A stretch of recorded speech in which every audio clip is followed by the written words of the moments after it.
Warning, the following video is very long and contains pausing and rewinding that may not be suitable for all audiences. This is what we call a full watch. Viewer discretion is advised.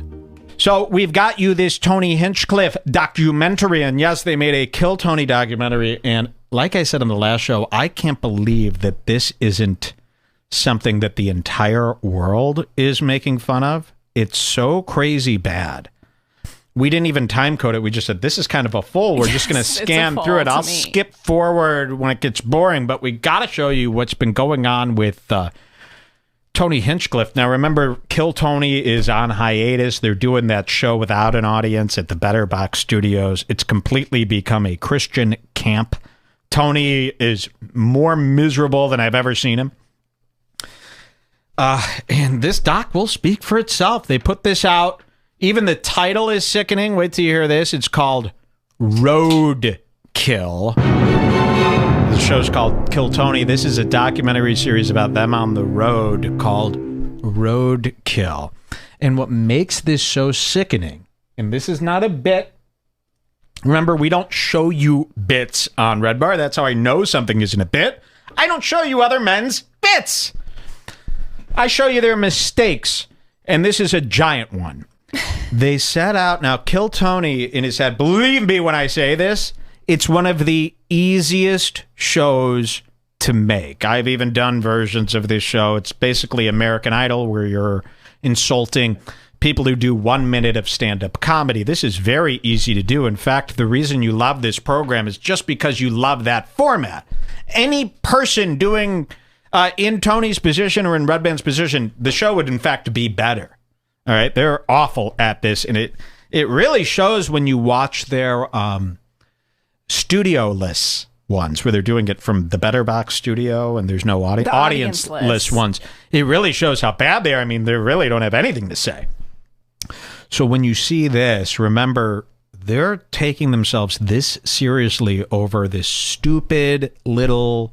Even if a comedian, even if like Bill Hicks was talking about himself like this, you would make fun of it. The world would say, no thanks, you're just a comedian. So wait till you fucking see this. We're going to just start from the beginning. This is what's called a partial full. Wait till you see this. Hey, we rolling? Everything good?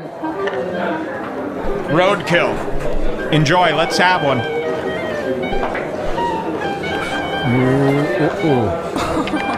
It starts off with Tony at a dive bar. I guess this is... Oh, they're in Calgary, Canada. My hometown. I know it very well. I love Calgary. Now, they're not actually in Calgary, which is weird. They're by the airport in Calgary. They have an airport hotel, and they found some... It's weird, because Calgary really doesn't even have dive bars like this. It's really hard to find a coin. Nobody goes to them. No, I mean, you'd have to spend weeks trying to find a coin-operated pool table like this.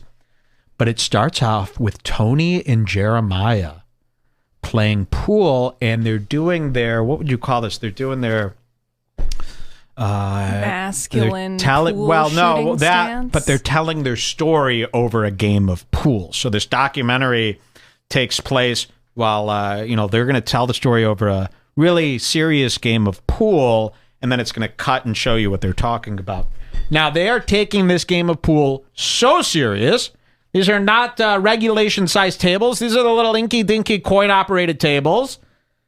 And they're playing pool as if this is a tournament, and they've got like a $200,000 bag at the end of it, and they're on national TV as pool sharks. It is the douchiest thing I've ever seen. You'll see more of this when we play it. Bad break. Wow. I think Tony is going to try to play this off as a joke, but all of the pool scenes where they're doing their talking, they miss almost every shot. I mean, like when Tony breaks, the fucking white ball goes into the pocket. He's scratching left and right. They're bouncing balls off the table, but they're taking it dead serious. And whenever Tony misses a shot, he's like, fuck, as if he wants you to know normally he sinks these. As if that fucking matters. Kill Tony. Sometimes you get a big break. Cheers. Sometimes to the you doc. end up with nothing. That's gold right there. You're going to love this. Sit back, relax. You can relax now. Look at that. Hey now. That's Jeremiah playing pool. It's all good. They're showing all the... Give a little bit. Give a little bit of your love to me. Nice shot of Jeremiah's ass, his tushy. Come on, guys, let's get this doc rolling. I'm solid, huh? Yep. They're showing their shitty setup. This is, by the way, what these clubs look like that they perform in. Look at this place. Look at the place. They've got these cheap tables lined up. They've got the same chairs that you would find in, you know, a 1980s old country buffet. Rooms like this across America don't even exist. This is like if you went to Dearborn, Michigan and found like some service hall where the ex-military people hang out. This is what it would look like. So remember, when they're going around to these clubs, they're not fancy, cool clubs. They're these, and they're not cool dive bars either. They're halls, bingo halls. This is like a venue that's attached to like a shitty hotel by the airport. Somebody just yelled out bingo. Yeah. Yeah, exactly. These are bingo halls. They reek of a bad time. VFW hall. There you go. Look at this place, man. All the lights are on, by the way. So here he is playing pool, taking himself really serious. They're showing the microphone. Oh my God, this is where the kill. What you used to do comedy? Watch this. Look at this pool shot. Tony's taking a completely misses. Why are you showing miss? So, the Comedy Store didn't have much going on at the time, and there was Red Band who had his own podcast network. So now he's telling the backstory. How did it all come to be? And they're telling this as if it was like Barack Obama's road to politics. And how he grew up. You know, they're showing old pictures of Tony. And by the way, Tony's doing all this. Why? While chalking up a Q as if he knows what the fuck he's doing with the chalk. And Jeremiah, you know what's so funny? The rest of the Kill Tony cast, and we showed you a little bit of this during their Q&A, during their audience list show. The rest of the cast, as long as Tony talks in this serious tone, the rest of these dummies all fall into it too. And they have that somber face. And they all start going, yeah. You'll see when Jeremiah chimes in, it's vomit-inducing. Didn't have much going on at the time, and there was Red Band who had his own podcast network. I was featured on a lot of the podcasts. And so when it was time to come up with my own, I wanted to do one live in front of a live audience because that's more fun than sitting in a boring studio telling the same stories about your life over and over again. So, So we went live at the Comedy Store, nice, and I used my Comedy Store open mic hosting experience where comedians would do 3-minute long sets, and then I'd make fun of them or give them advice from on stage, and I decided to mash that all together into a super open mic. Damn. Well said. So I went live. Sometimes I'd be sitting in the back of the original room at the Comedy Store, and another comedian would sit next to me. They're walking around as if they're... I've seen this before. I've seen this act. This? Well, no. You know what it is? They're being documentaryized. And so what they're doing is, while they're being filmed, they've decided that they're going to do documentary tone. And in their heads, these two boys are pretending that this is the story of Mike Tyson's upbringing. This is the story. It's like an episode of Chef's Table. Yes, exactly. Finally, somebody tells this classic comedy tale that the world has been scratching to find out. And they've got it in their own heads. They're imitating what they've seen people act like in docs. They're forgetting this is just Brian Redband, Jeremiah Wonders, and the stupid-ass Tony Hinchcliffe. Okay, this is not something to take so seriously. But watch, this gets way worse. And we would be laughing at ourselves, whispering in each other's ears about making fun of whatever comedians on stage to each other. And Look at it would be some Jeremiah. of the funniest stuff. And I thought to myself, how do we show the comedy fans this side of it? Like comedians Look at talking this. about comedy with comedians. And the fuck that was was that? another big... They're going to claim that this was done on purpose to be funny, missing all these pool shots. That's just the way their billiards game went, folks. Jeremiah, look at this shot he does. There's never been a documentary where they keep in missed shots. Comedians Watch talking it. about comedy with comedians. And, He literally bounced Just the fucking cue scratched. ball off the side there. He didn't even hit the ball. This is really embarrassing. Do not let them go, well, yeah, obviously, we did this on purpose. No. You wanted to sink all those shots. If Tony could show that he's amazing at pool, he would have. He doesn't do bits that make him look stupid. This is the thing people don't get about people like Tony Hinchcliffe. They don't do self-deprecation stuff. They don't want to look like fools. They're only doing cool guy stuff, okay? They don't want to look like asses. that was another big part of the idea. Is like, Wow. Look how important. yeah. Tony Is, looking at the table. How do we This how gets do we way show worse. these new comedy fans what it's like from that perspective? Wow. So we got a guest and we started the show. Look at Tony's little ass sticking out. He's got those Marshalls underwear 10-pack. You know you've gotten these underwear as a birthday gift where you go, what are these? Like body armor, Umbros? What the fuck kind of underwear? And then you go, oh, I get it. Your mom went to Marshalls or TJ Maxx 6 months ago and bought everyone she knows Christmas gifts. He's wearing Christmas gift boxers, bro. And they're showing your whole butts out. Look at his little prop notes that he He's put got in his pocket. notes So he in looks there. like Yeah, okay. a true comic. So here, this gets way worse. Show. And then we just constantly Is there evolve- anything worse than a guy who sinks a shot and then walks around the table without changing his face? Like, No reaction. this is what guys do. They don't play pool at all, and then they're at a bar with pool, and all of a sudden, it's like the most serious game. And when they sink a shot, they do this thing where they go, as if they meant to do it, and they continue to walk around the table, setting up their next shot in their mind Doesn't mentally. even phase him. If you sink a shot in pool, I want you to do this. Whoa! I got one! They never do that. No. They always try to keep their cool. It's sick. As if, yes, of course, that's what I meant to do. The only thing silly about this whole operation is the fact that you're shooting balls into holes. Okay? This isn't a serious affair. Get that face off. There's nothing more sickening than a guy who just sunk a shot and he's already walking around the table to fancy his next sinker. It's just a bar game. Imagine if I treated darts this way. All right? evolved it from there. And the rest is history, I think. That's how it started.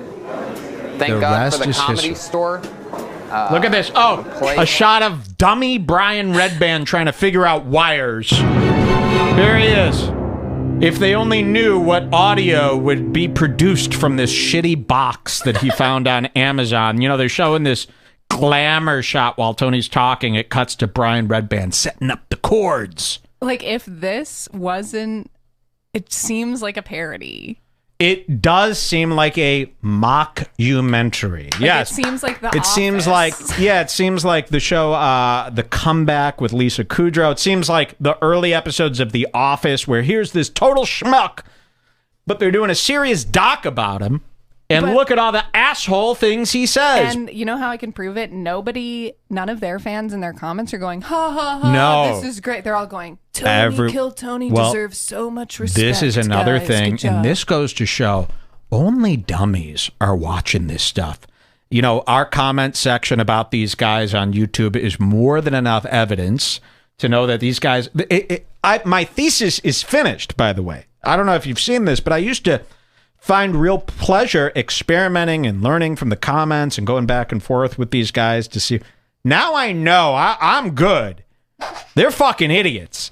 And if you go to the comment section of this, all you see is, wow, it really goes to show how much hard work goes into this. Like, wow, these guys really... So you fell for the fake bullshit documentary too? There's not one person in the comments going, dude, this is super cringe. What are you doing? Like, this should be, anyone who says they're a comedy fan should be laughing like hyenas at these. Especially this. I mean, sure, Kill Tony, whatever, but this doc is like so serious and self-important, and so nobody serious. is even saying that except for us.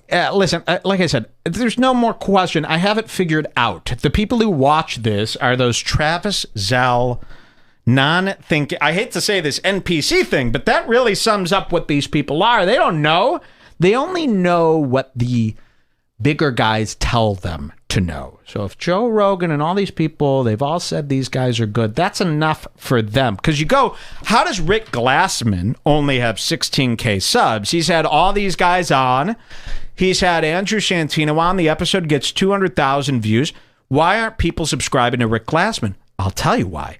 Because nobody talks about how great Rick Glassman is. They talk about how great Santino is, how great Tom Segura is, how great Bert Kreischer is, and that's the only reason these people think they're funny. Okay? That's all it takes. It takes some hype. It's the same thing as sneakers. Here's how you know this is all bullshit. Somebody at home could come up with the coolest looking sneaker around. Doesn't mean anything. Nobody cares. But if Virgil, Ablandada, or Nike, or if the sneaker comes... I remember when I first started looking at sneakers, I saw this one sneaker by a football player, and to me it looked exactly like Kanye's Red October sneaker that was worth $20,000. And in my mind back then, I go, why isn't everybody gushing over this shoe? It looks identical almost. It doesn't matter how good the sneaker looks. It matters how hype it is, okay?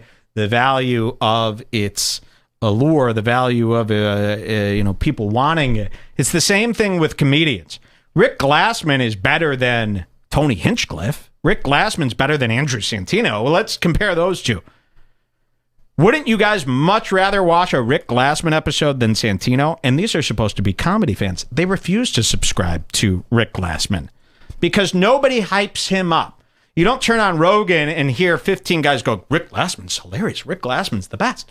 So they don't know he's the best. They only know what they're told. Case closed. Let's go back to the doc. It's Brian Redband plugging in chords. That actually develops people and cares about their own type of artists. Because I don't think it would have been able to really gain momentum anywhere else. There's so many comedians hanging out there at all times, and the night that we do it, there's an open mic. Like and, Tony's over serious tone overlaid with on top Brian of Redband bumbling around, grabbing these bumping chords, into things, like, big booty Redband. and all of their fans are just like, this is really cool to see This is behind the really scenes. inspiring. So you've been So tricked you don't with even their tone. see how funny this is? Tony Hinchcliffe literally can use a fake documentary tone, and he's got his whole audience tricked. If I put this out, I would be roasted, toasted, and burnt to a crisp. So there's a lot of comedians around. They wanted an extra opportunity, especially once they found out that, thousands of people are listening to it and whatnot. And that's it. Look at this. Another miss. Here's Joel trying to figure out how to set up a snare drum. Look at his confused face. How does it work? It's a snare drum. Put it on the stand and shut up. Sick of drummers setting up their snares. And that's how it started. By the way, this Joelberg is always tightening shit and fixing. It's all going to sound like crap. I hate to break it to you. Have you seen the show? You could literally bust out a bucket with some of those poor people drumsticks and it's going to be the same shit. Your drums don't sound good. Ludwig, take back the set. There, hold it there. Look at this. Is there anything more pathetic than the host, the star of the show, setting up his own table? This is why I stopped doing live events. I had to set up the stuff myself, and all the crowd would be watching me. I found it mortifying. Well, now you have me to set it up. No, that's even worse. Oh. I would do these live events, and this is why I learned it's terrible. It's not for me. I'd have to set up all my own equipment, and the whole crowd would be sitting there like this. And they go, stop looking at me. Stop it. All of you, stop. And I learned right away, anyone who wants a ton of people staring at them is perverse. It's not. This is why sane people don't do stand-up. This is why I've gathered all stand-ups are crazy. To go on a stage and see all those people looking at you like this, you shouldn't want that. Even if you're doing well, you shouldn't want that. It's disgusting feeling. Go try it. Go to a grocery store and go, can I have everyone's attention, please? You will crawl into a ball. It feels so disgusting. These people love it. Look at Tony fixing his stupid table. Good. Oh, here's Jeremiah. Actually, that's a little working on his saxophone with a serious face, as if it's not going to come out sounding like a junior high school kid with his first recorder. Remember those? Remember in school, your teacher made you play the recorder for a joke or something?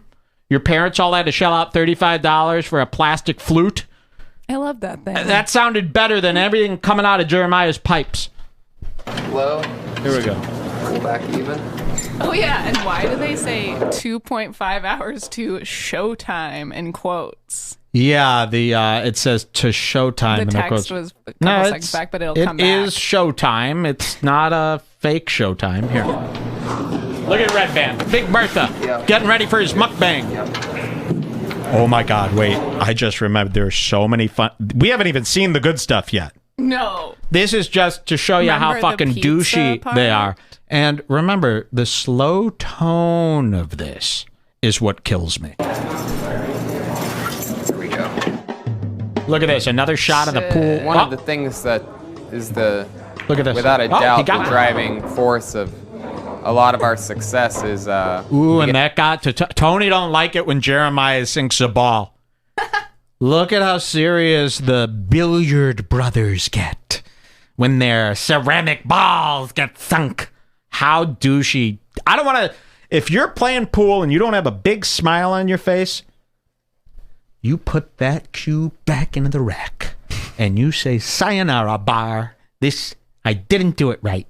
I don't want to see you being serious around the pool table. Get talked about a lot from other comedians on their podcasts.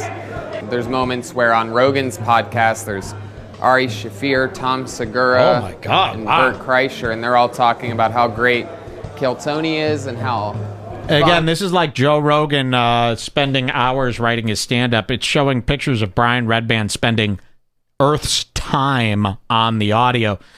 You shouldn't show that you actually try to make your audio sound this whack. Okay? I can't believe there's actually effort. I just assumed you went to the place and lit up a cell phone and started recording what was coming out of the speakers here. He's got all this equipment. Look at all this equipment.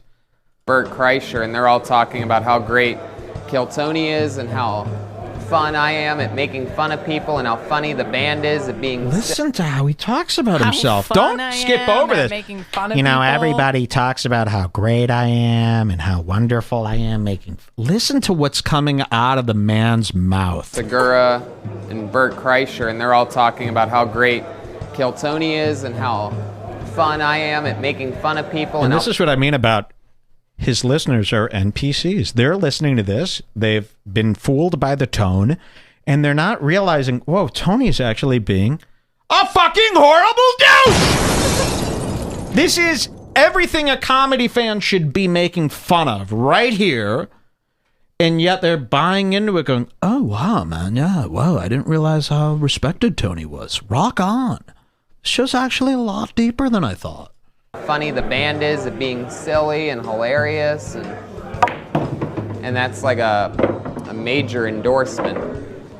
Is there any chance that someone ordered a pizza for us? Oh, this Get is amazing. ready. This is amazing. I'm getting goosebumps. Okay, everybody get up! I want up on your feet. No, you don't got to get up on your feet, but whatever you're doing, stop it right now. Don't even eat your mozzarella sticks. Here's where it gets good. Now, Tony Hinchcliffe has what's called a rider. This is why he got into comedy. For perks like this, having a rider. We all heard, Aerosmith has a rider for their green room meeting. They only get green M&Ms when they perform. Now, this is something that is so foolish. Even people in the industry have gone to say, oh, the only reason we have riders, the reason they were invented is because there's so much going on during a tour that we want to make sure people are reading the contracts. For instance, we have like a lot of clauses in the contracts about safety and lighting and how it all goes. So we put in small things into the rider, and then we'll know right away if they actually read the whole contract. So, for instance, we'll put in the contract, our dressing room will only have yellow gummy bears in it, okay? And if they don't do that, then we're worried, okay, did they skip out on the safety too? Okay, you've all heard that story. This does not apply to Tony Hinchcliffe's bar show in Calgary. The fact that Tony has a rider is so sick. Coming from somebody who ran a comedy club for several months, it would be so annoying if someone had a rider. You're here to do a few hours of stand-up. You don't need any special gifts for your dressing room. You could bring those yourself. You drove in, you got all this shit yourself. We don't need people from the club running out and wasting their time buying you pizzas and gummy bears. Tony Hinchcliffe, and this is sick, he forces these small establishments to go out of their way, running all over town to buy them things. I can't believe they kept this in the doc. Well, you can't. This is Tony's proudest moment, having a rider. Wait till you see this part. You're going to fucking die. Is there any chance that I'm going to have another drink. Someone ordered a pizza for us? Was that on our rider? Is there any chance that somebody ordered a pizza for us? Is that on our rider? I'm taking my time with this. I like this one. Now, I also think it's bullshit to eat right before doing a show. This is why they come off so bad and tired. I don't eat before my shows. I eat nothing. If anything, I have half a bowl of oatmeal, and I haven't had that in weeks. You don't want the blood going to your stomach. It's a typical comedy rule. Oh, that's awful. You don't want to eat. You want to have eaten at least 3 hours before your show, and then you'll eat after. You want an empty stomach. You want that energy. You don't want to be bogged down. The fact that these guys are eating pizzas right before they go on the air is baloney. But this gets much worse than just him ordering a pizza. Listen to this. A major endorsement. Is there any chance that someone ordered a pizza for us? Was that on our rider? What's that? Was there pizza on the thing for us? So he's announcing this to a dive bar in Calgary that never does live events. I mean, or wait, maybe it is a comedy club. But nobody comes to Calgary and starts demanding the things on their rider. And he starts asking he's on the stage, they're setting up. Did you get the pizza on our ride? And you could hear the guy go, what? And so Tony has to correct himself. You know, on the thing. What's that? Cheers. Was there pizza on the thing for us? I can get you pizza. This gets so good. Can you just order a large pepperoni, whatever your favorite pizza in town that delivers is? I'm stopping for a reason. I want to feed this to you slowly because this is so good. Whatever your best pizza in town is, order that. We want to try. We're new in town. I would do the same thing. When I came to cities, I didn't waste one meal. Of course. Whenever I came to a city, one of my favorite things to do when I go to a city is I want to eat the best food that city has to offer. So I always ask, what are the best places? Did you demand that anyone bring it to you? Never, ever, ever. And by the way, I don't want to eat while I'm setting up. I've got a show to do. The last thing I'm worried about is pizza. Who wants to waste one of their vacation meals just eating quickly pizza right before they have to go and do a big show? It's not even enjoyable. You got a lot to worry about. And so he's yelling out to the staff who's got other things to do. They're not just standing there waiting to make pizzas for people. So he yells at this guy, get us the best pizza place. Now this gets so good. Watch this. Yeah, can you just order a large pepperoni, whatever your favorite pizza in town that delivers is? Sure. All right, great. I can get it made here if you want. We could make it here if you want, the guy says. And only the biggest asshole in the world. And me, I would do the same thing too, but I wouldn't even bring up eating at the place that serves food. So let me explain to you what's going on. This place makes and sells pizza. They have a whole dinner menu. It's one of those huckster comedy clubs. I was very against this. One of the reasons my comedy club didn't work out is because my partner wanted to sell cheap frozen appetizers. You know, they wanted to go to Costco and buy a bunch of cheap frozen appetizers that we heat up for people and then charge $20. I said, absolutely no. My biggest rule ever, I wanted to open up a comedy club that serves no food on purpose. You know, every comedy club you go to makes you have a 2-item minimum. They can't force you to drink anymore because drinking is drugs, but they make you buy 2 items.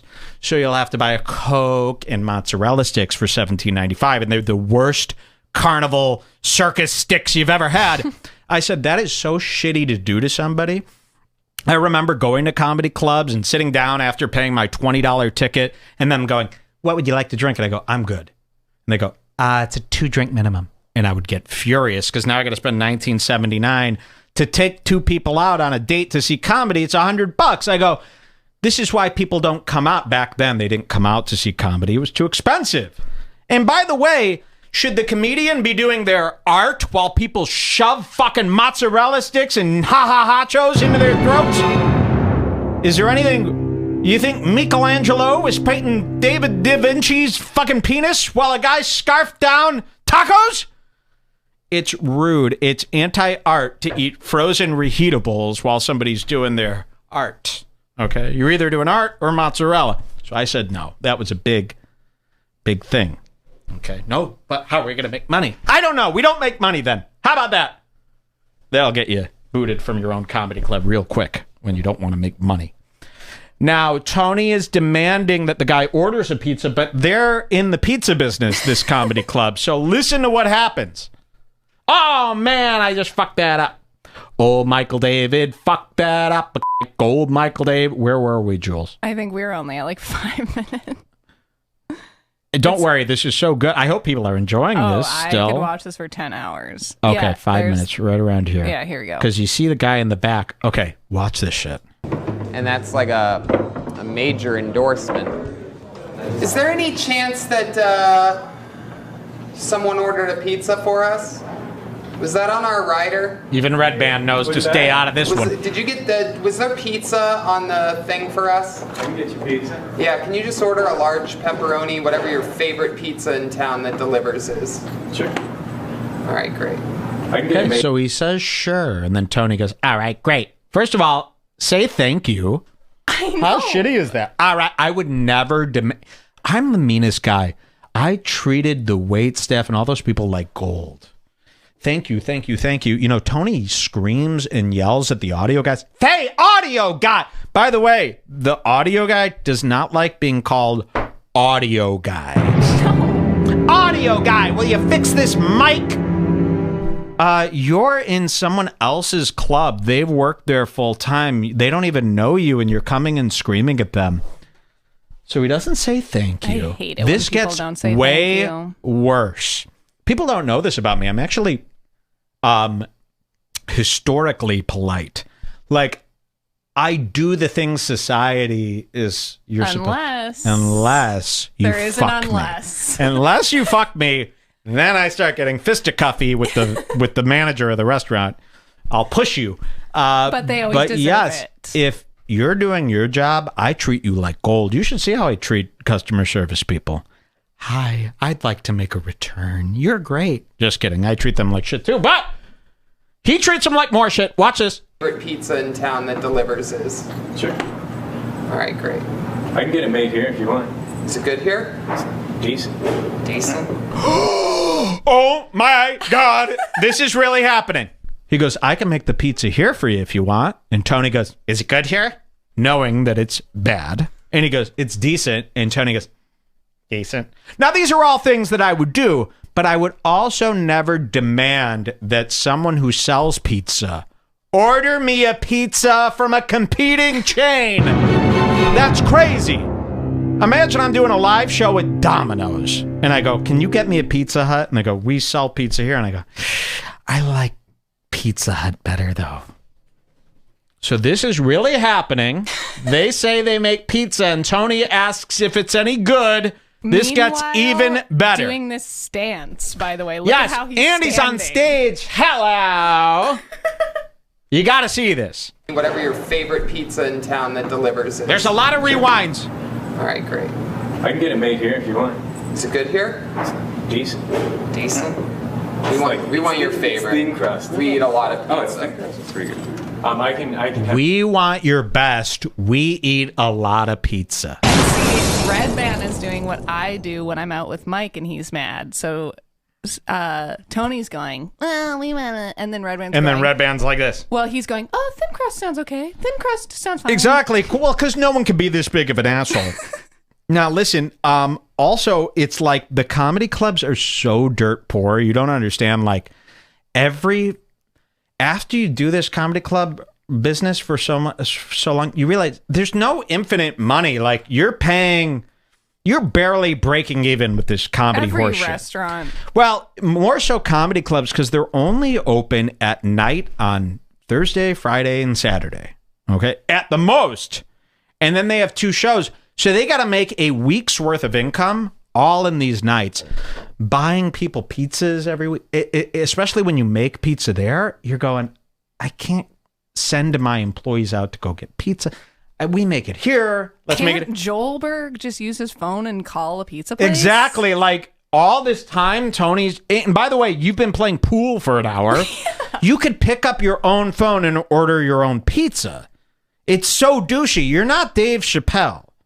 You could order your own pizza at a Tony Hinchcliffe But if they can't boss size people career. around and act like big shots, why are they even doing this? Somebody says, plus it's pizza. Who gives a shit? I disagree. I would never eat comedy club pizza. That's disgusting. But you would figure out your own plan. To me, I mean, of course. And by the way, I would never be eating at the club. These things don't mix in my mind. This gets worse. I can get it made here if you want. Is it good here? It's decent. Decent? We want your favorite. It's thin crust. We eat a lot of pizza. Oh, it's thin crust. It's pretty good. I can have as many pizzas as you want made here. Yeah. You want this place's thin crust? Or Then he puts it on Brian. And by the way, this guy sucks. Like, obviously, they want a real pizza. Stop suggesting that they should eat your club pizza. You're obviously putting the man in a really bad place. So Tony puts it off on Red Band and goes, do you want one of their pizzas? Red Band, you're the final decider. Red Band's like, I'm too dumb to be involved. Watch this. Have as many pizzas as you want made here. Yeah. You want this place's thin crust or the best place? I mean, it's up to you. Yeah, I can get you one of everything we make. I think they got like 4 or 5 different ones. I think it's probably. All right, let's do that. We'll do that. You want that for now? Yeah, we'll try that out. Oh, he's so mad. Okay, let's do that. We'll try that out. I can get you one of everything they make. Look, he hangs his head, thinking, surely these clear signs of disgust will get through to this idiot's head. Look at this. So they got to eat the shitty microwaved comedy club pizza. Blah. Yikes. Not since prison have I had a pie that bad. And that's the scene. These people pay money for a ticket. God, then it cuts to this gambling addict's corner. I didn't realize it. Look at this. Then it cut. Look, this is what's happening in the lobby. 7 depressed, wifeless men stew over their gambling addiction at these digital poker machines. They have these at like every bar because it's not illegal. We don't have these in the States, really, but in Canada, gambling is legal. So at all the bars, they have digital poker. And what does digital poker attract? Terrible dads that have every one of these men has 2 kids that are getting chia pets for Christmas this year. That's it. Guys. Whatever they sell at the Walgreens checkout aisle is what their kids are getting for Christmas. Those are some creeps with kids. Look at those guys. I'm going to take you down to the creeps with kids. I'm going to get, and they're not winning. What are you going to win out of this? $5? You're not Look at the winning despair. from that, And each one of these guys is a sandy-eyed trash dad. I've met many men like this in Dearborn, Michigan. These people pay money for a ticket to see a show. I know that if I paid money for a show, you know, and was going to be stuck in a seat for 2 hours, I'd want it to be damn good, especially if I was going to go back to it after seeing it once before. So that's why it's important to figure out how to make these moments and listen to this. You know, just make it so that people are like, my God, I can't miss whatever's going to happen next. And then he takes a pool shot. Look at this. A huge miss. Tony kind of does before shows. He checks with the bartenders or the staff to check on. So here's where it gets ridiculous. Tony is sitting there allowing Jeremiah to act so sincere while telling this story. Look at these two complete A's. Local references and kind of explore what's been going on in the areas that we are visiting to kind of get a pulse and a gauge on what's going on currently. A pulse. A pulse and a gauge on what's going on. This is the silliest, easiest to do show. They sit up there and bomb for an hour. Anyone could, you don't even have to be aware to do this show. You just go, ha, another name out of the bucket, another 60 seconds. And they don't get the pulse on the city. Their Calgary episode was completely off. I'm literally Nobody about from Canada would think anything they said is funny. I had an idea a few weeks ago called, I'm going to put on a show called Kill Tony, yes. Tonny, where I do the same show and show you how easy this is to do. I could throw together this show in an instant and do it better than the Tony Hinchcliffe has ever thought of doing. Watch this. To kind of get a pulse and a gauge on what's going on currently. I'm looking for only references that everybody in the audience will know. Wow. So like, what's going on here in Calgary? So let's talk about it. What's the gay part of town? Well, there it is again. Look, 1.5 hours to showtime. So are you mocking their show? It's not a real show. There is a show that's starting in 1.5 hours. It's not showtime. Ashley Butterfield was like, the show is about to begin. Yeah, the show. So you're mocking these people? Look at these assholes. Tony Hinchcliffe is the S&M queen. Or gay street. I'm asking for what is the most iconic part that everybody will know? It's the bar? Yeah. What about street area? We don't have a gay street. Twisted Elements, the most famous. So he's trying to ask, before every show, he asks the people who work there, what are the Calgary big things that I could bring up? That shouldn't count. By the way, you're supposed to be this funny, worldly traveler. So all of the jokes he's going to make, he gets 10 minutes before the show from the bar staff. Hey, what are the things that people hate in Calgary? Because I want to pander to the audience. And they're like, well, here in Calgary, we have a stampede. That's kind of goofy with cowboy hats. Got it, thanks. And then he'll take all the credit for making a joke about that very thing when the show starts. And no. You should credit the waiters and the people who work at the bar because you're getting all your jokes from them. And then you're talking about it in the doc as if that's serious research. No, you're asking some pizza boy what you should be talking about during the show. That's horrible. Famous one. Gonna bring out the angry Twisted Element bear. That's funny. Oh, Kensington. Why does that ring a bell? Okay, yeah, I'll save that for hipsters. Give me more. Kensington is hipsters. Kensington. Okay. Are you crediting these writers? So all your hilarious pandering moments for these live events are all created by the busboy. Got it. That's cool. So every time you think Tony's quick-witted, well, no. We just interviewed the guy who cleans up the cups right before the show, and that guy doesn't know anything. Also, yeah, he don't know. He don't fucking know. If anyone who knows anything is not in this room, they are far away. They're working at Model Milk, making a beautiful ribeye. They're not here. Okay, let me ask you this. What is the ethnicities of the people that live here? White, 90%? Yeah. And then what's 10%? Asian. Asian. What kind of Asian? Like Chinese. Chinese? Yeah. Chinese and East Indian. And he's showing this off as if we should congratulate him for this. Wow, you really put in the effort. 3 minutes before the show, you ask a series of 2 questions? Whoa, you really care about the content. Why are there East Indians here? Are there igloos out here? No. So it's an oil town. Our chat is starting to light up. Tony, I want you to know this. Here's a guy. Oh, this is so gross, he says, about your doc. Here's another one. The dude is a retard. Another person says, you're shameful. What do you think about that? These are the people. They hate you. Look at this coyote mustache you've grown. How dare you? Everything you do is a dare on our people.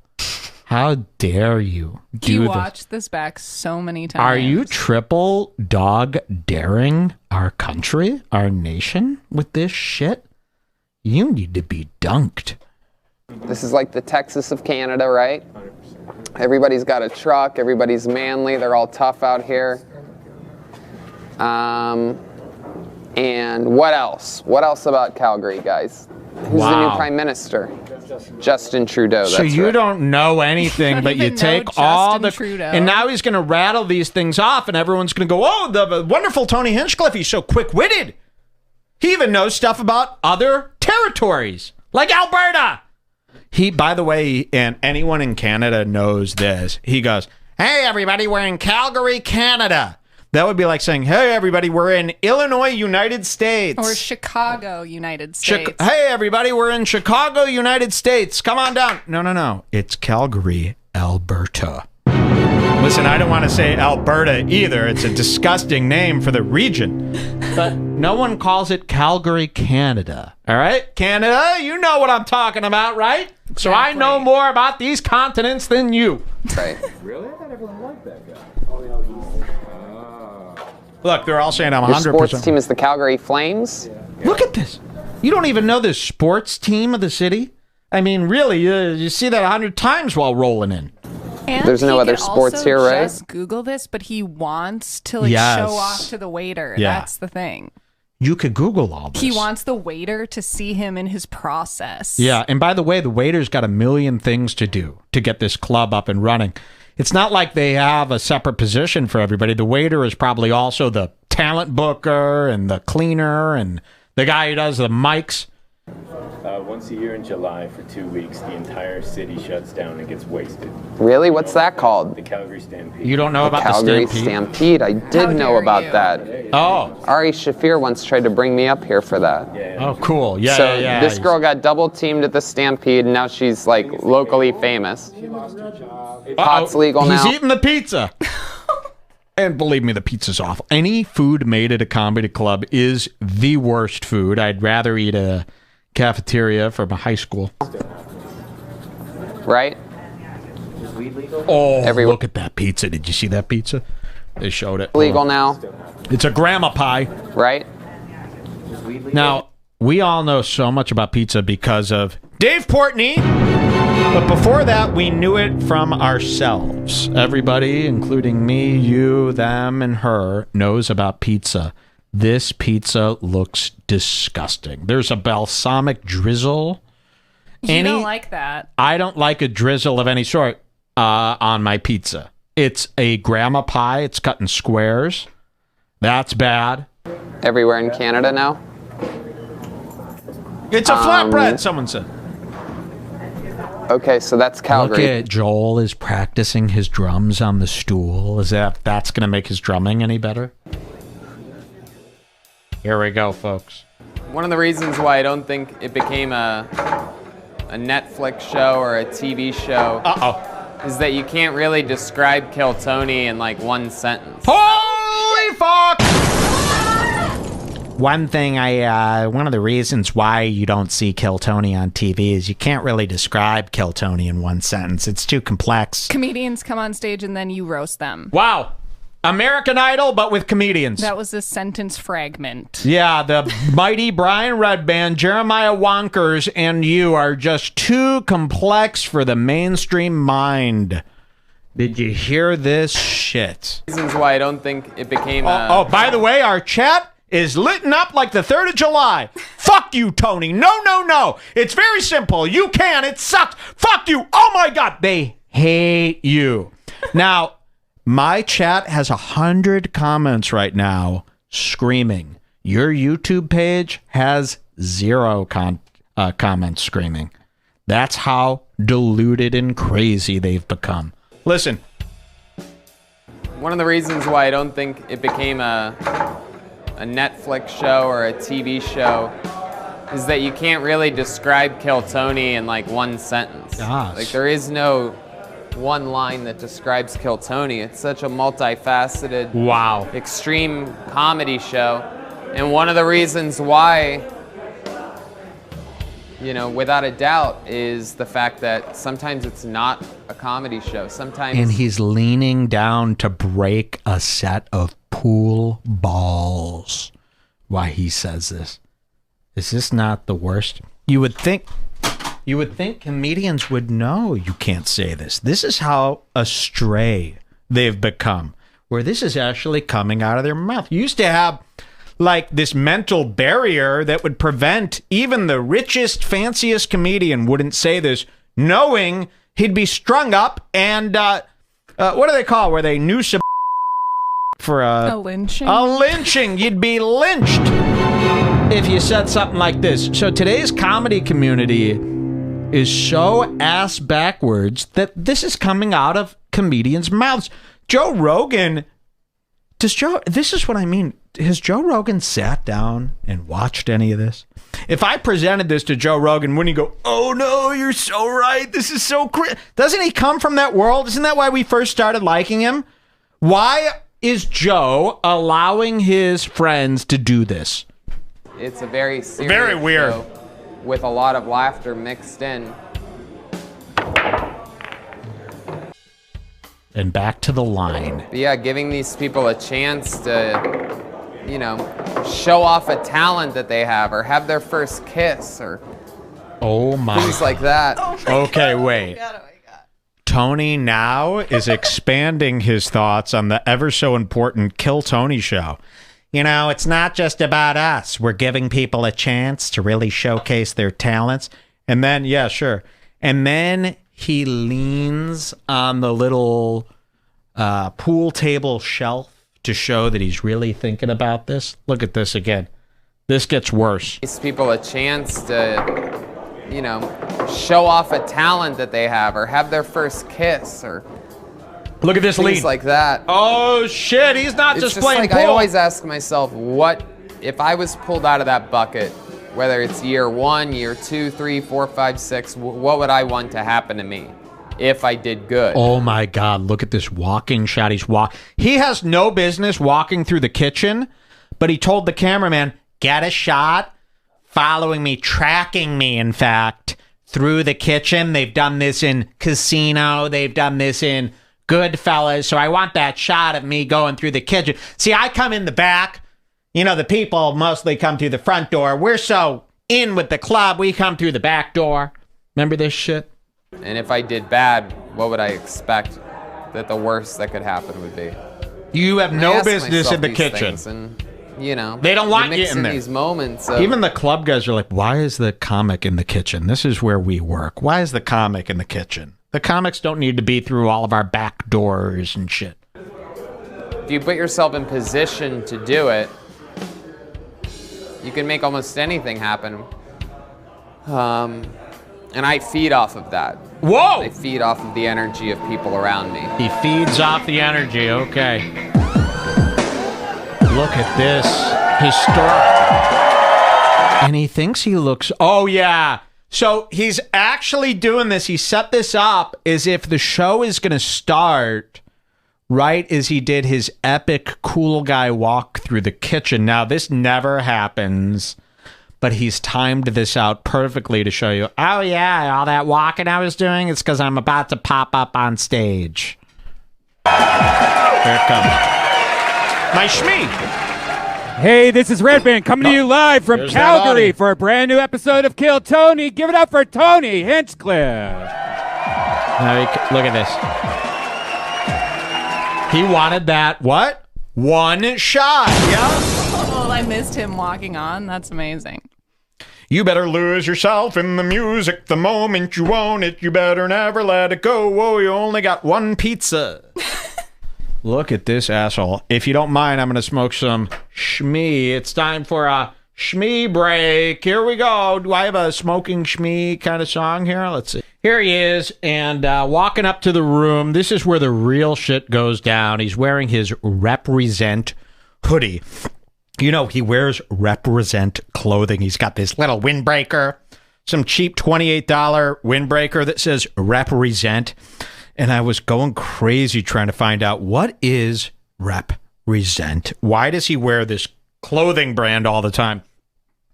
It turns out it's his buddy from Joe Rogan. He met him at the UFC once. It's Nick Diaz's company, an MMA fella.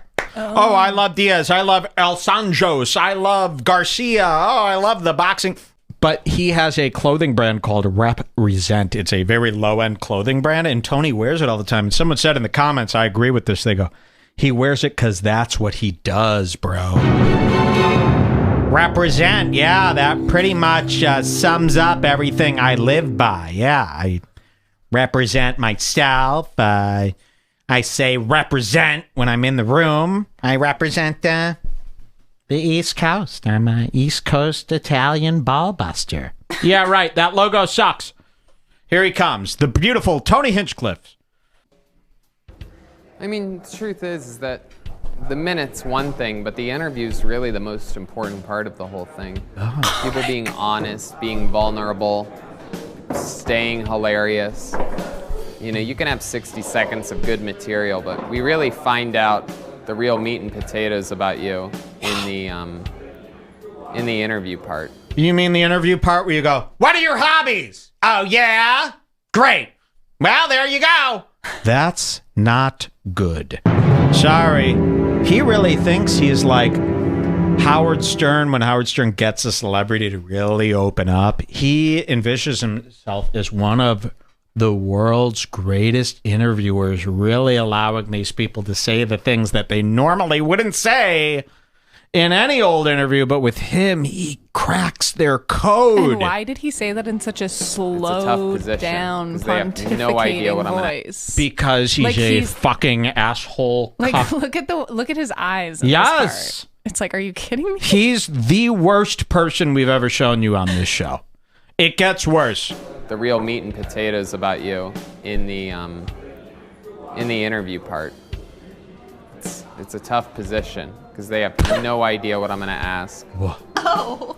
Yeah, they actually do if they've ever watched. Where are you from? What are your hobbies? What do you do when you're not doing this? Do you have a girlfriend? These are I mean, he's literally one bad question away from, oh yeah, what's your favorite color? Got any favorite movies? These aren't deep questions.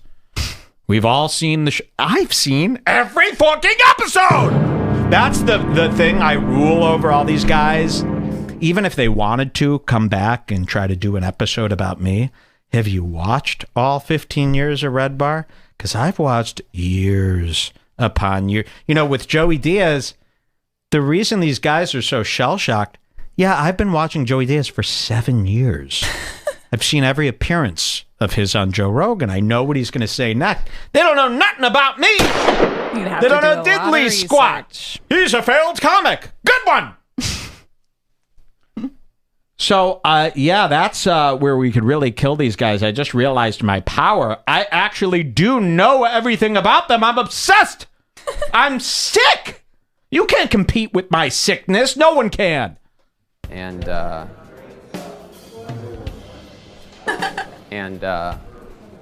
you know, even everybody that's ever won a golden ticket, they don't win it with the 60 seconds. You have to be a well-rounded, not just performer, but also improviser and just human. Wow, I just realized that is my superpower. I'm a superhero.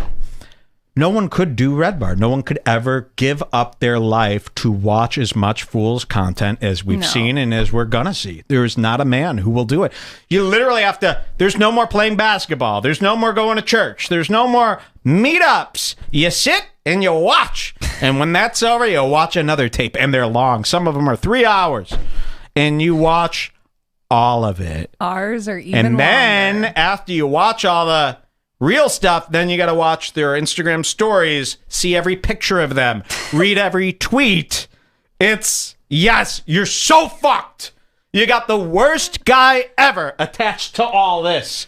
There's no other person. It's the perfect storm. That's why every comeback against you is always the most basic. It's not. I mean, it's not that you would have to. They would have to give up their literal existence to catch up with me, and it's never going to happen. Here we go. You have to be a great guest on the podcast, not just a great comedian for a minute.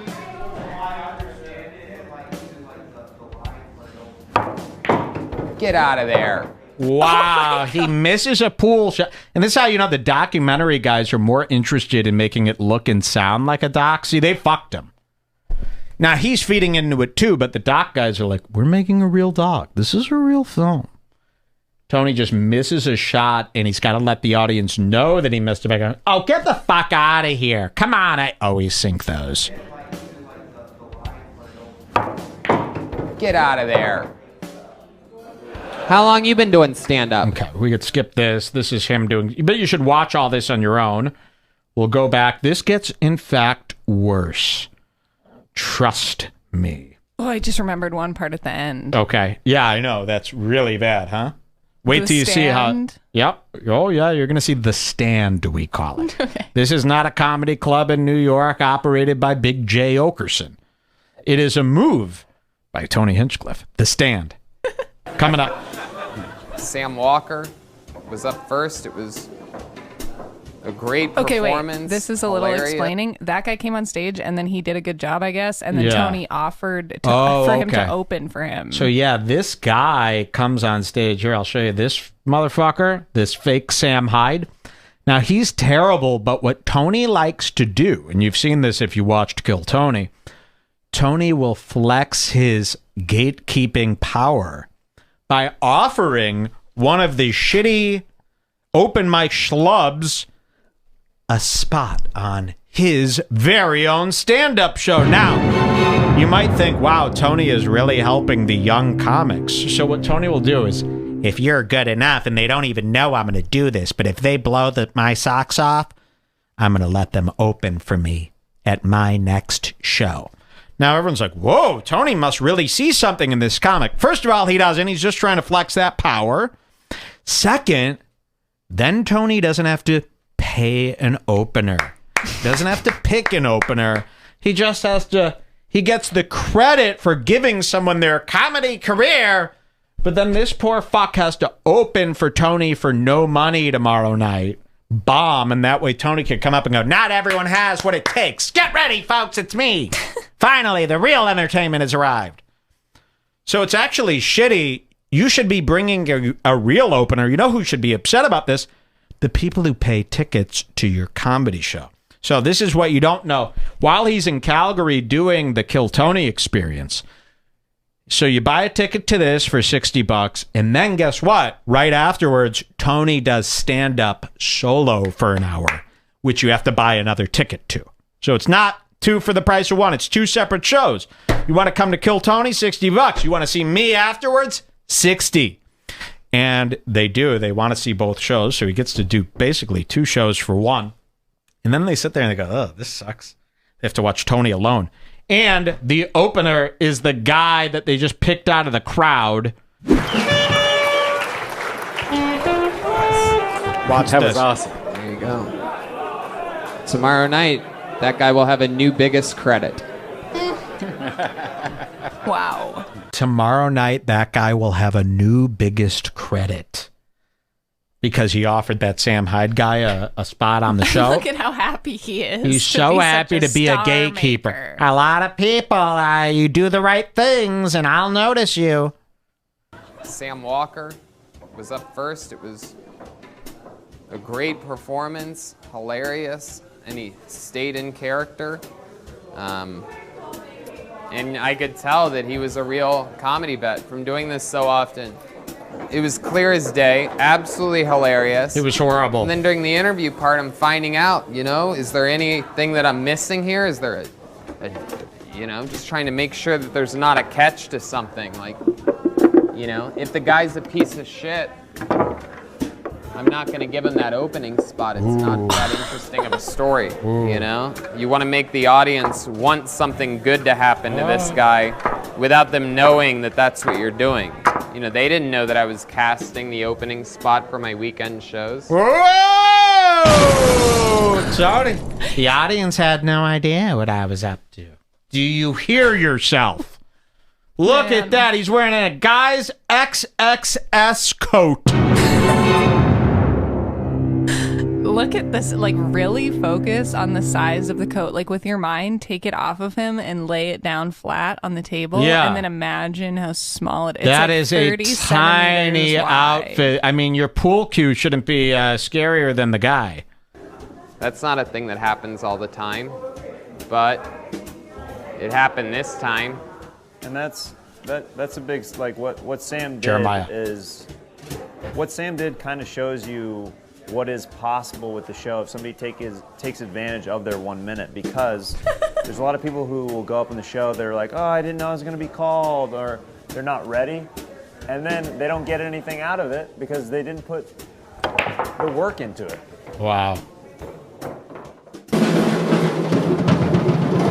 Okay, now it's a montage of heck, and they're showing a bunch of guys going up there and killing.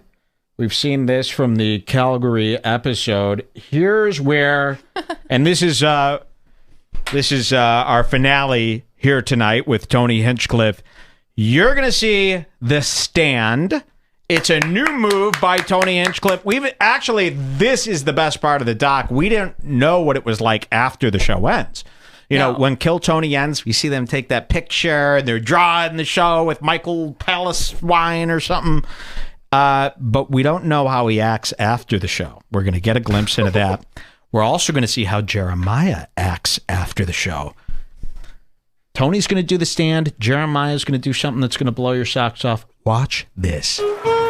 Man. Oh, yeah, well, the people who do well in the show get rewarded handsomely for it. Wow. And the way we kind of look at the meet and greet is the show's not done until everybody's out of the door. Oh, wow. They really care about their audience. Listen to this. Jeremiah has fastened this stupid idea together. The show isn't done till the last person's out of the door. Now, wait till you hear why the show isn't done. Till they've squeezed every bit of attention possible. Well, you're going to see this is a little different for Jeremiah. Jeremiah's got his own reason why the show doesn't end until everyone's out the door. Listen to this.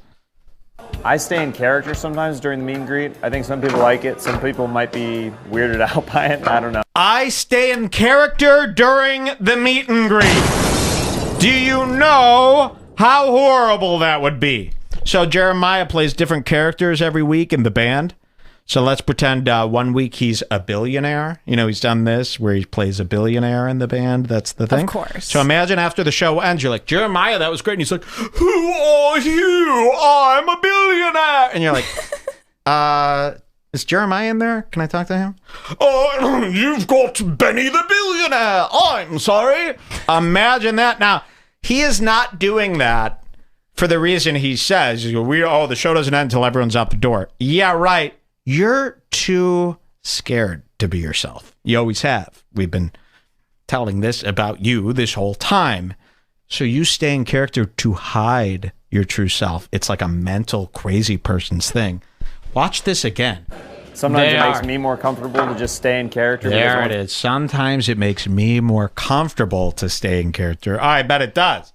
Then you don't have to be your real kooky, disgusting self. Even Tim Dillon was on his show last week, and he posted it as if it was some kind of roast. No, Tim Dillon was being serious. He said, you're some kind of psycho. I bet you guys eat like Stouffer's steak dinners. You and your wife sit quietly and cut. Yeah, like two fucking weird, psychotic people. But also, I thought that was a little hypocritical because Tim was shitting on Jeremiah's wigs and characters, but Tim loves putting on wigs and doing characters. Yeah, that's true. So, who are you to talk? He loves it when he does it. All right, there's more. You're about to see what's called The Stand.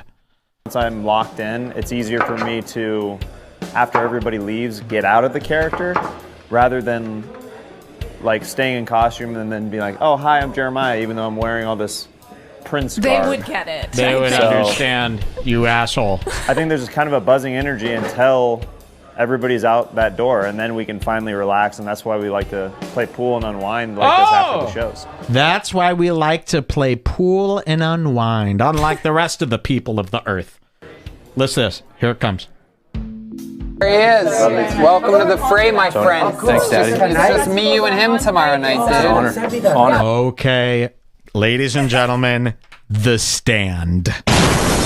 Tony is physically standing. It's time to experience his height in real time. Here's Jeremiah Wonders, who is about 5'8". You can see Tony Hinchcliffe, the shortest of the group. This is the stand, and such an awkward thing is about to happen. Here is the Sam Hyde wannabe that won opening for Tony. Remember, Tony's gift to him was that he gets to open for Tony for free tomorrow to warm up the crowd so that Tony doesn't have to pay anybody to do that. Wait till you see how Tony treats these people after the show. Welcome to the stand. Welcome to the fray, my friend. Thanks, Daddy. It's just me, you, and him tomorrow night, dude. Honor. Thank you so much, man. I was probably the biggest set of my life thus far. Yeah. Was Absolutely. thanks a lot for the The opportunity. next two biggest ones are tomorrow night. I'll be ready. This guy goes, tonight was like the biggest set of my life. It was amazing. And Tony goes, absolutely. Well, the next biggest set of your life is tomorrow, opening for me here. Jeremiah is still in character acting as the prince while they have this important discussion. This poor guy doesn't know this isn't how comedy works. No other comedian would talk to you this way. No one would, you know. But he don't know any different because he's from Calgary. Here. Yeah. Thanks a lot for the The opportunity. next two biggest ones are tomorrow night. I'll be ready, man. Let's go. Gonna go home. You're part of the Calgary Kill Tony documentary. You didn't even know that, but you got that going on. This is a quadruple hit for you tonight. I'll take it. You got four. You didn't even know we were filming a documentary. This is a quadruple hit for you tonight. So not only are you in a doc, you get to open for me. You went up tonight, and you're talking to me now. It's a quadruple amazing night for you. Imagine saying this is, it's okay. I'll kind of figure out for myself what's my best night. But this guy's just Tony acting is like telling him that this is the best night of his life, a quadruple amazing night. You got that going on. This is a quadruple hit for you tonight. I'll take it. You got 4 gigs for signing up for one show. You got 4 gigs just for signing up for one show. I still don't know the 4. And look at Prince Harry over there. Look at Tony's stare. Like, imagine looking right into those eyes. And he only will talk to you if Jeremiah is standing as guard next to you. Look at this. And this guy, at this height, you should never be talking to someone that short. This guy's, Tony's looking at this guy as his second guard. Anyone that's taller than me, I write them a note, and I have a good friend to give it to them if I want to speak to them. You never talk to someone taller than you. It's rude. Powerful. Thanks, That's what all the hard work and fucking preparation and natural talent, that's what it gets you. Success. That's right. When preparation meets Oh my God, and then he talks to them like dogs. What does that get for you at the end of the night? And he's doing the stand, remember. So tell me now, repeat after me what I just told you and why this is so great. Success, and I should listen to you, and... Exactly right. That's exactly what I said. I hope you have that memory cap on for tomorrow. Look at this way of speaking to someone. You are no better than the fake Sam Hyde. Powerful. Thanks, That's what all the hard That's work just- and fucking preparation and natural talent, that's what it gets you. Success. That's right. When preparation meets opportunity. You're goddamn Success. motherfucking right. Macho man. You're goddamn fucking right. Thanks, Daddy. And then he looks at the camera nervously. This Your part goddamn made me fucking realize success and hard work got you to meet me, didn't it? that Tony is Tony. even worse than we thought he was. Yeah, this is 100 times worse. People in the chat are going, this is insane. Now do you understand why when this was released a week and a half ago, I was going, why isn't this on the front page of every cringe Reddit? Why aren't there people? Memeology 101 should be showing you this. But no, nobody said a peep. Goddamn Success. motherfucking right. Macho man. You're goddamn fucking right. Thanks, Daddy. I You appreciate did it. that. Absolutely. I'll see you tomorrow. How 7 much- and 10 tomorrow night. What's Oh better my for you? God, Five- he's got to do 2 shows. A guy, He's never done any comedy. Now he's got to open a 7 p.m. show and a 10 p.m. show in front of a full 300-seat crowd where Tony is sitting off stage going, you better not mess this up. You're not ready for that, nor should you. And look at, even Joel is like, oh, fuck, this guy's fucked. Red Band can't look anyone in the eye. He's going, hey, Tony's doing it again, isn't he? Jeremiah's pleased because he's panicking in his own mind. Now watch this. This guy goes, Tony, don't worry. I will prepare. I will follow all your rules. And then Joel Berg butts and he goes, you don't actually have to. Don't. Because he realizes like how intense. Dare. No, watch. That happens. Watch this. Absolutely. I'll see you tomorrow. 7 and 10 tomorrow night. What's better for you, 5 or 10? 10, please. Let's do 10. That'd be amazing, dude. Thank you so much. That was awesome. This. Yeah, nice to meet you, man.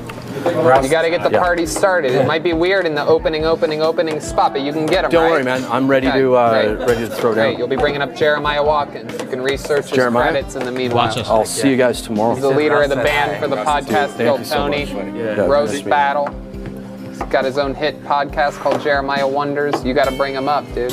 You're not bringing me up. He's bringing me up. But you got to. Oh my God! Wait a minute. This is like worse than I remember. He's walking around. Hey, thanks. Nice to meet. And he's like Jeremiah Wonders, lead singer of the band, podcaster. You're bringing him up. You're not bringing me up. You haven't gotten there yet. You're bringing him up, and he brings me up. And this guy's like, am I supposed to be taking notes on all this shit? Like, it's crazy. Look at this, and wait, it gets worse. This is the part I'm talking about. This gets crazy. The podcast Kill Tony, Roast Battle. He's got his own hit podcast called Jeremiah Wonders. You got to bring him up. I just got to tell you, our chat is lighting up like a gun battle. This is beyond psychotic. Cringe, they're yelling. They're screaming. Every bad thing you can think of hearing, they're screaming. Okay?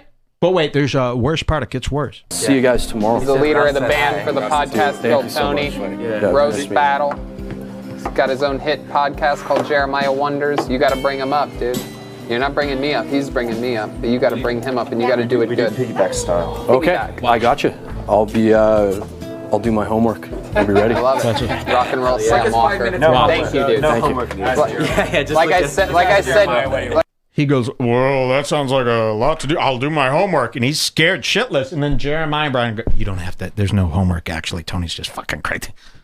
I mean, how could you not panic? Well, yeah, I mean, look how he's... So and you got to see the stand. Remember, he's standing... And there's even a part, I want to back it up further. And his eyes are, like, demonic. Like, he should be an actor. Here's this part. And I'm backing this up. Hopefully I'll catch it again. When he starts shaking their hands, Tony goes... As if, okay, he's not, it's not the Queen we're meeting. Move along. As if not to shake his hand, as if he's not one of them. Why? You ready to throw down? You'll be bringing up Jeremiah Watkins. You can research his credits in the meanwhile. I'll see you guys tomorrow. He's the leader of the band for the podcast Kill Tony. I might have missed it. Roast Battle. He's got his own hit podcast called Jeremiah Wonders. You got to bring him up, dude. You're not bringing me up. He's bringing me up. But you got to bring him up, and you got to do it good. Piggyback style. Okay, I got you. I'll do my homework. I'll be ready. I love it. Rock and roll Sam Walker. No homework. Thank you, dude. No homework. Like I said during the show, if it wasn't for a couple people an episode being badass veterans and fucking, not looking at it like, oh, this is for first timers and open micers, but you treated it like, holy shit, I can kill so hard that I can. 1 minute, man. That was intense. And look what you did. Wow. Also, I just all because of you, right, Tony? That Tony is wearing a full collared shirt under his hoodie. Oh, yeah, and 8 layers of wind-breaking material. There's no wind, sir. You're inside. Maybe you have to wear that around all of Brian Redband's farts. Get it? He's breaking wind. I'm wearing a windbreaker, for God's sake. I'll put that in my act. Let's see the ending. Yeah, I just wanted to try to do something that would be a good example of my comedy in 1 minute. Try to really boil that down. So I chose just that stuff. I really like this. And then he's making even the people. He's like, tell us from your heart and soul what this show did to you. Again, it's not American Idol. It's not The Bachelor. Your life hasn't been changed. And he's making these poor saps. Oh, wait.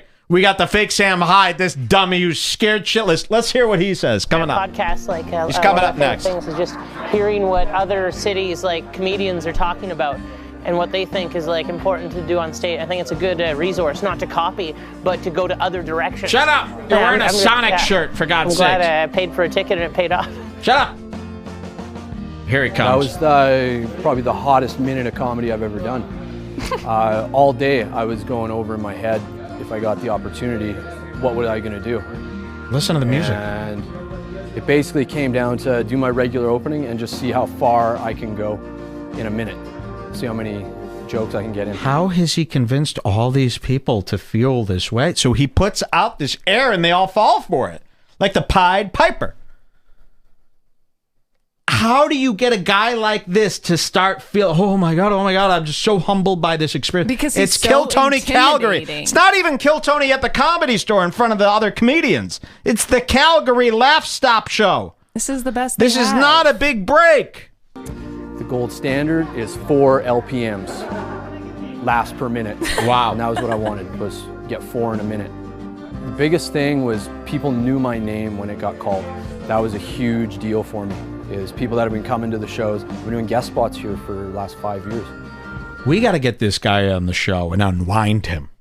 This is a victim.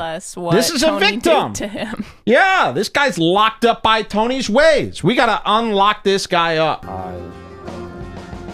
Look at his sorry self. And people have slowly been getting a taste. This is how Sam Hyde got his start. This is, I feel like we're in the show Devs, and I've gone back to when Sam Hyde first got his start in comedy. That's what we're watching right now. More than like 5 minutes. It's not a tape, it's reality. It doesn't matter. I like to keep it tight and just hit them hard. Boom, boom, boom. No dead air kind of deal. They recognized me and remembered me, and it's just the fact that that's going to be on the internet for the rest of my life. No one's going to see it. I'm very pleased about that. That's a huge 37,000 views tops. So, day at a time. I'm ready for tomorrow. The opportunity to be in Calgary and do it. I had people contact me from across Canada. Okay. Saying, all right, let's see if Tony has any final words here. Oh God, the stand is back. Let's see. To put my hat in the bucket, and wow, they're showing the bucket. 4 shows for this the rest of this week. Yeah, that's what Tony told you. Give me 10 minutes too, so I'm gonna. Tony has already forgotten your first and last name. He hates you. Who's this guy? Why is he here? 1 minute on Kill Tony can change your life. Wow. 1 minute on Kill Tony can change your life. How is this not a fake doc? We should interview him and ask him if his life has changed. Yeah, we should get a hold of this guy and get him on the show. So just look up Sam Hyde 2. I'm very proud of what we've been able to accomplish so far. I get to work with my funny friends, and they're all different and silly and fuck. Oh my God, he missed another shot. So he's going, and they're playing this music as if it's the end of the movie Magnolia, and everyone's learned their lesson, and now they're all giving their voiceover of what they've learned. He's telling you this whole story, and then he goes, fuck, because he missed yet another pool shot. And this is real. This isn't a bit. My funny friends, and they're all different and silly and fuck. And we get to travel the world together. It's a lonely road out there. No, it's not. Getting to work with your friends and show them Australia and look at them laugh. Show it never them Australia? It's a lonely road out there, and getting to show your friends Australia. They could see for themselves. You're not the fucking tour guide because you were there once before. In his mind, he's doing as much of a favor for Jeremiah as he just did for Sam they Hyde only too. get paid in favors and opportunity, you see. These guys, I'm showing them Australia. They didn't even know that this was a living continent before me. I was like, yep, there are islands out there filled with people just like us. Except they were buoyed by the blood of the Aboriginals, you see. 1 minute on Kill Tony. Yeah, you learned that on your last trip to Australia. This is so douchey. Getting to work with your friends and show them Australia and look at them laughing while holding koala bears and You know, when you're out there all alone, even though you're having fun and going to big shows, nuts. it's just not the same if there's no one there to really share it with you. Oh, yeah, Sherry, I'm sure you're enjoying the company you have, these fucking underlings. These terrible people. Believe me, you're not getting any joy being around them. If you're so great, these are like literally the stupidest people the Comedy Store has to offer. And now you got to lug them around with you. That's like, I would rather bring around Joel's drum set than this fucking crew of people. And that shit is cumbersome, bro. So, not only am I proud of what we get to do with the fans, and they get to see something that they're into and hear sounds that they recognize, like the cat and the bear and all these things. Oh my God. He's talking about the audience. They come out, they hear sounds that they recognize from past shows, like the bear or the cat. This would be like if I'm like, people come out, they hear the bomb sound effect, they go, oh, this is the Red Bar I've heard of before. Are you kidding me? That's what people are worth to Tony Hinchcliffe. He thinks they're a bunch of, and they are a bunch of idiots who are like, oh, the bomb sound effect, like the one from last week's show. Yes, that's what they're getting out of this for $68 plus fees. I get to work with my friends, and that's pretty priceless. Oh, you son of a bitch! Ew, that's Brody Stevens. I hate my friends sometimes. These aren't your friends; they're your forced employees that all secretly hate you. They would turn on you in a And by the second. way, you hate them. You find them to be ridiculously stupid. They're your friends when you need them. Believe me, if a network came to Tony and said, Tony, we would love to kill Tony on the air, primetime spot on NBC, but we have our own band and own sound. No, not a worry at all. These guys, trust me, there's no concern there. Believe me. Oh, yeah. 100%. There it is, Roadkill. How good was that? A Red Bar feature film. What a feature film. Hey, I hope you enjoyed today's Scars Club episode.